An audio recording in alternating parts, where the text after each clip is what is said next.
Ce amenajare superbă! Hai să vedem. Și acolo, uite, e foarte interesant, iarăși o chestie. Vedem valea asta aici. Hai să mergem un pic spre ea. Asta e de fapt un supermarket, iar asta este acoperișul. Da, nu, e extraordinar de frumos. Extraordinar de frumos.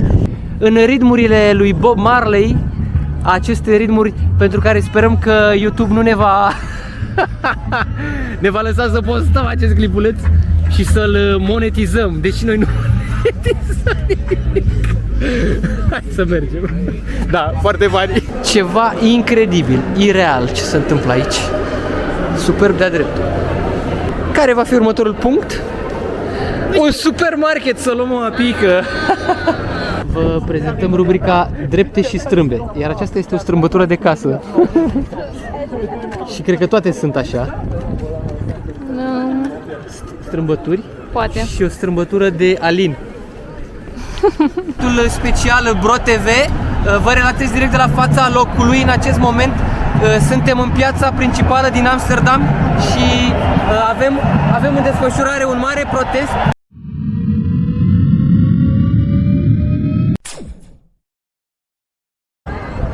Ne aflăm lângă Stedelijk Museum Amsterdam. Chiar în imagine este aripa veche acolo cu cărămida aia aparentă, iar lângă este aripa mai nouă. Acest muzeu a fost deschis în 1895 și este cel mai important muzeu de artă modernă și contemporană din Olanda. Clădirea are un design distinctiv pe latura asta nouă, cu o extensie denumită Cada de Baie. Extensia asta futuristă, într-adevăr, are o formă, uite, dacă ne uităm și mai la dreapta acolo, arată ca o cadă. Colecția permanentă include lucrări de Van Gogh, Mondrian, Malevich, Warhol și Bansky, acoperind mișcări precum expresionismul, dadaismul și pop artul. Unul dintre punctele de atracție este lucrarea Victory Boogie Woogie a lui Mondrian, lăsată neterminată înainte de moartea sa. Acum, imediat mai în spate, avem și un alt muzeu foarte important și frumos, care este ce este? Este aripa nouă, mă rog, a muzeului Van Gogh. Istoria arhitecturii muzeului Van Gogh este una interesantă. Clădirea principală, pe care o să o vedem undeva în stânga, este proiectată de Gerrit Rietveld, fiind deschisă în 1973. Aripa expozițională a arhitectului Kisho Kurokawa a fost finalizată în 1999, adică aripa asta nouă. Alți designeri au contribuit de asemenea la reconstrucția și renovarea clădirii. În primăvara anului 2014 s-a început construcția unui nou foyer de intrare pe Museum Plein. Clădirea Rietveld, asta este clădirea veche, dar hai să vedem dacă o putem... Colecția permanentă a muzeului este expusă în clădirea principală din Paulus Potterstraat, cheamă strada, fiind proiectată de Gerrit Rietveld între 1963-1964. Asta de aici. Rietveld a fost un membru important al The Steel, un grup de artiști și arhitecți progresiști activi în anii 1920. Viziunea modernistă a lui Rietveld a pus accentul pe formele geometrice și pe spațiile deschise luminoase. Acest lucru este evident în special în scara din holul central. Cred că aici, nu? Undeva. Da. Lumina zilei aici pătrunde în galeriile muzeului printr-un luminator înalt. Bun. Și aici, uite, iarăși... Să vedem și intersecția cu clădirea veche. Clădirea veche. Și în partea stângă, dacă te duci, să vedem Cada în întregimea ei. Și acolo, uite, e foarte interesant, iarăși o chestie. Vedem valea asta aici. Hai să mergem un pic spre ea. Asta e de fapt un supermarket, iar asta este acoperișul supermarketului. Hai să vedem repede cum arată, cum se prezintă peisagistic. Uite și tu acoperișul, făcută ca o vale verde, o vale unde oamenii stau la soare acum, se odihnesc, se relaxează. Și hai să ieșim și pe zona asta de verdeață. Uite pe aici ce popoții frumoși, ce amenajare superbă. Hai să vedem. Să ieșim pe pajiște la păscut. Da, și aici în stânga iarăși avem o clădire superbă despre care vom discuta. Este un alt muzeu de neratat, Rijksmuseum se numește. O să ne apropiem de ea și o să... Doamne, dacă de frumos se vede de pe zona asta verde Și tot Da. e făcut monumental, e o construcție și... Nu, e incredibil, e incredibil. Hai să fac un 360. Stai să fac eu un 360.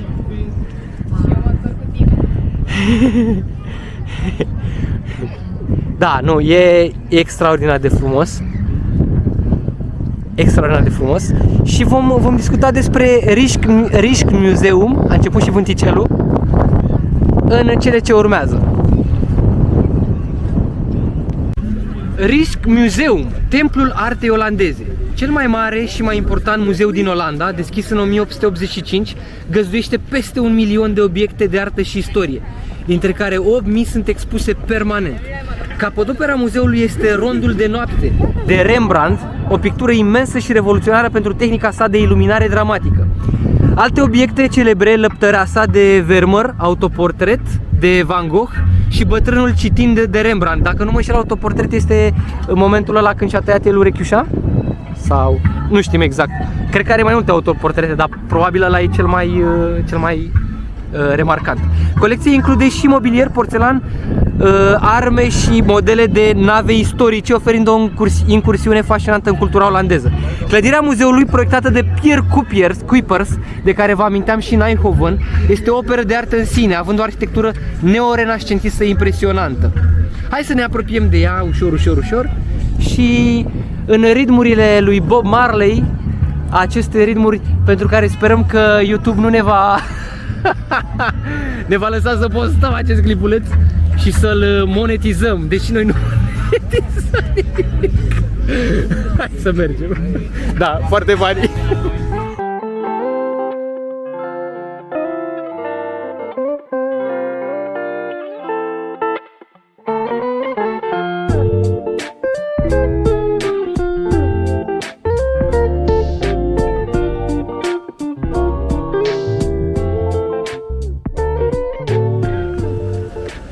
Și iată, asta e una din curticele în care se poate intra de la Rișc Museum. E total gratis intrarea. Puteți intra să vă plimbați și să admirați grădinile astea superbe, pline de pomișori înfloriți acum. Și pare că putem să traversăm prin interior. Uite, prin interior pe aici se face drum, astfel încât să traversezi, să ieși pe partea cealaltă. Astea sunt, bineînțeles, pistele de biciclete, uite cum intră și ies diversi bicicliști și vom traversa acest tunel, practic întreaga clădire. Aici oamenii stau la coadă să intre în muzeu și ăsta este muzeul. Aici poți intra în shop.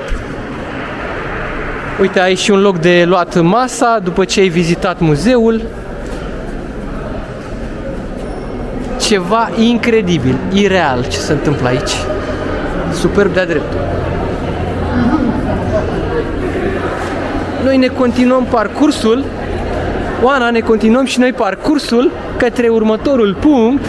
Da. Care va fi următorul punct? Un supermarket, să luăm o apică. Să luăm o apică pentru că e cald și nu mai putem respira și ne-am înghițit tot zăduful. Trebuie să ne dăm tot zăduful. Ia uite ce avem aici, și un mare interpret. Un mare interpret. Sunt pe pistă, ieși de pe pistă. Ieși de pe pistă și ieși și din muzeu. Iată-ne, a ajuns și în afara muzeului. Aici, uite, e o altă curte, o altă grădiniță. Și puhoiul de bicicliști, bineînțeles. Bineînțeles. Iar asta cred că este, mă rog, cealaltă fațadă, cealaltă perspectivă a Rișc Museum. Suntem gata? Hai să mergem! Vă prezentăm rubrica Drepte și strâmbe, iar aceasta este o strâmbătură de casă. Și cred că toate sunt așa. Strâmbături. Poate. Și o strâmbătură de Alin.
Ne-am tot întrebat și cu casele astea strâmbe din oraș. Am văzut o mulțime de case strâmbe în câși. Uite asta din imagine, spre exemplu, de obicei în colț. Și uite, se vede că și pe toată zona asta încolo sunt cam strâmbe. Nu e o greșeală sau, de fapt, ce se întâmplă? Aceste case sunt case construcții vechi din secolul 16-17, iar ele au fost construite pe niște piloni din lemn, pentru că terenul de aici, din Amsterdam, este uite și în stânga aici se vede că sunt cam în șui. Este un teren mlăștinos, ceea ce a făcut ca în timp acești piloni să putrezească și astfel clădirile să se afunde, să fie în câși, așa. Unele fațade sunt și ele aplecate intenționat, pentru că fiind o zonă comercială, pe aceste canale practicându-se foarte mult comerț, erau folosite pentru transportul mărfurilor, adică aveau niște scripes pe fațadă și fațada fiind înclinată ușura manevrarea, manipularea respectivelor cutii sau, mă rog, bagaje, mărfuri. Cam asta este treaba cu aceste fațade. În continuare, terenul instabil dă probleme aici în Amsterdam din cauza solului moale, după cum spuneam. Acum, bineînțeles, clădirile se construiesc pe piloni de beton, nu se mai folosesc pilonii de lemn. În orice caz, aceste case strâmbe fac parte din farmecul unic al orașului, oferind orașului Amsterdam o atmosferă de poveste și de ev mediu, de vechime, de... foarte interesant.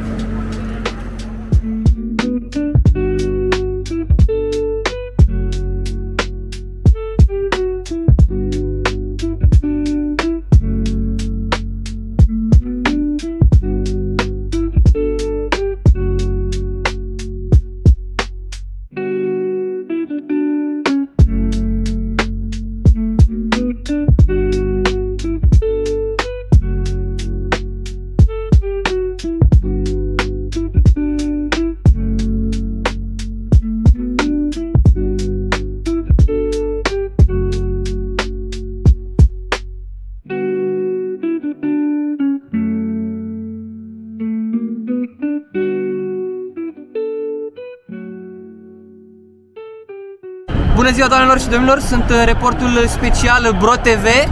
Vă relatez direct de la fața locului. În acest moment suntem în piața principală din Amsterdam și avem în desfășurare un mare protest.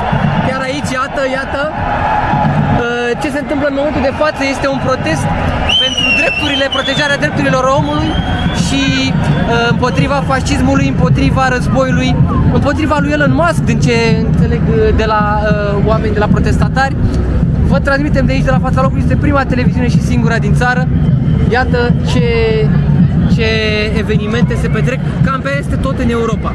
Bun, și acum, revenind într-un cadru, să zicem, mai relaxat, turistic, ce avem în spatele protestului este muzeul Madame Tussauds de aici, din centrul Amsterdamului. Un muzeu foarte bine cunoscut și de vizitat pentru cei pasionați de artă, da, de reconstituirea unor persoane, să zicem, importante din lume. La dreapta, rotindină puțin, avem un palat în imagini și dacă ne dăm și un pic mai în spate ca să-l vedem mai bine, doar un pic mai în spate, ca să avem o perspectivă mai largă, este Palatul Regal din Amsterdam, bijuteria Pieței Dam, căci așa se numește această piață, construit în secolul al XVII-lea, în perioada de aur a țărilor de jos. Palatul a fost inițial primăria Amsterdamului, devenind ulterior în reședință regală. Arhitectura impresionantă în stil clasicist olandez este opera lui Jacob van Campen, iar interiorul este decorat cu marmură, sculpturi grandioase și picturi ale unor artiști celebri. Sala mare este punctul central al palatului, având un tavan spectaculos și podeaua decorată cu hărți ale lumii, simbolizând puterea comercială a Olandei. Deși este utilizat de familia regală pentru evenimente oficiale, este deschis publicului în mare parte a anului. Acum, dacă ne continuăm cu imaginea către dreapta, o să dăm și de o biserică, este de Nieuwe Kerk. sau Biserica Nouă, Biserica Ceremoniilor Regale, construită în secolul al XV-lea, una dintre cele mai importante biserici istorice din Amsterdam, situată, după cum spunea, lângă Palatul Regal. Deși nu mai este folosită pentru slujbe religioase, biserica găzduiește în coronările regilor olandezi, inclusiv a regelui Willem-Alexander din 2013. Interiorul impresionează prin tavanul gotic spectaculos, vitralele colorate și orga monumentală de secolul al XVII-lea, una dintre cele mai frumoase din Europa. Acum o să vedem dacă putem să intrăm. Sus acolo am văzut că este o platformă. Poate putem să urcăm și noi să vedem priveliștile asupra orașului, asupra centrului orașului. Iar acum, revenind în aceeași notă serioasă de la început, acolo sunt oamenii ăștia care protestează în mod pașnic și frumos. Așa ar trebui să protestăm pe peste tot. E un protest, atenție, împotriva fascismului, împotriva nazismului, împotriva nerespectării drepturilor omului, împotriva nerespectării exprimării libere. Ei susțin protejarea lor și protejarea drepturilor omului. Facem și noi asta, protejăm și respectăm drepturile omului. Hai să ne continuăm periplul, hai să vedem dacă putem să urcăm totuși de acolo și poate chiar să filmăm mulțimea care urlă și se avântă acum într-un marș, cred că destul de lent, pe aceste canale. Hai să vedem. Într-adevăr se poate urca pe platforma asta de deasupra Bisericii Noi. Iată că arată Oana chiar acum, e liftul ăsta, e 15 euro biletul, în orice caz este booked, este rezervat astăzi toată ziua, o să încercăm mâine. Ne continuăm periplul de aici, din piața Dam, și mergem către zona aceasta care ne-a surprins iarăși plăcut ochiul. De ce? Pentru că în față avem nici mai mult, nici mai puțin decât un shopping center, fraților. Ăsta este Magna Plaza, Piața Magna. Noi am zis că e iarăși un castel, ceva, un palat, ceva, o clădire administrativă, dar nu. Este un mall, cred, ceva de genul. O să mergem și noi înăuntru să vedem dacă putem să bem o cafeluță, ceva, să ne relaxăm puțin cu ciorușele. Am fi vrut să urcăm pe platformă, dar fiind rezervată astăzi toată ziua. 15 euro e dacă vreți voi să veniți să vă plimbați. În orice caz, foarte frumos și în stânga. Băi, totul e făcut cu cap, bă, totul e planificat, că asta vorbeam. Stai că e roșu, e roșu. Okay. N-aveai un punct de unde să vezi de sus orașul, așa că au gândit această platformă deasupra bisericii special ca să poți vedea orașul și de sus. Incredibil. Hai să trecem acum, chiar dacă e roșu, dar nu s-a făcut verde. Și hai să intrăm în mall-ul ăsta. Super. Mă rog, ăsta ar fi interiorul mall-ului. Pare cam, nu știu, par cam blocate căile de acces, cel puțin cările rulante sunt blocate și pare cam puțină lume, nu știu ce se întâmplă. Ori e acum pus de curând în funcțiune, ori îl închid. În două. Sau cum e sâmbătă, nu știu. Hai să vedem. Pare că nu prea e multă activitate aici. Hai să vedem în altă parte.